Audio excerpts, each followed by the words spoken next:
कसको माग्दैछ हर्क साम्पाङज्यूलाई एउटै प्रश्न छ, अब राजीनामा तपाईँलाई मात्रै दिनु हो कि अन्य व्यक्तिलाई मात्रै? तपाईँहरू 3 सिट जितेर आएको व्यक्तिलाई मात्रै राजीनामा दिनु हो कि 182 सिट जितेर आएको व्यक्तिलाई पनि राजीनामा दिनु हो?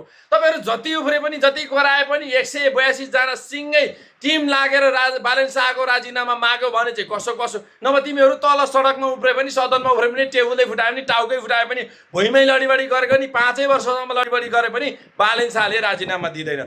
अब त्यो संविधानमै रहेछ बालेन प्रधानमन्त्री बिना त्यो सदन चल्नुपर्छ र चल्न सक्छ भन्ने कुरा पनि संविधानमै उल्लेख गरेको रहेछ। अनि त्यो संविधान हेरेर आफू त कानुनको विज्ञ हो भनेर हिँड्छ त, अनि म कानुनको विज्ञ हो, म जस्तो खतरा कोही छैन भन्ने व्यक्तिलाई त अब के भने? अब हाम्रो प्रश्न के छ भने बालेन शाहले पनि प्रश्न चाहिँ दिनुपर्छ, आउनुपर्छ, सदनमा चलाउनुपर्छ भन्ने कुरा त हाम्रो पनि हो।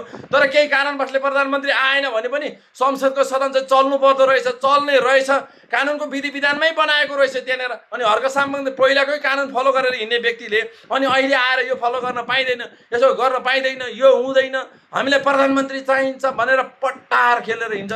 त्यसो भए बालेन शाहलाई 2 जना टक्क भेटाउने र मिटिङ बस्ने, कसको कम्पेयर बेसी आउँछ? बालेन शाहकै तिम्रो कुरा राम्रो हुन्छ, त्यस पछाडि हेरौँला नि त के हुन्छ भनेर। होइन भने फोकटमा जहिले पनि बालेन शाहलाई स्ट्याटसमा होस् चाहे सदनमा होस् चाहे जासुकै होस्, लाठी मुरी डाङडाङ डुङ्नु चाहिँ गर्न पाइँदैन। यही हो हाम्रो कुरा भनेको चाहिँ।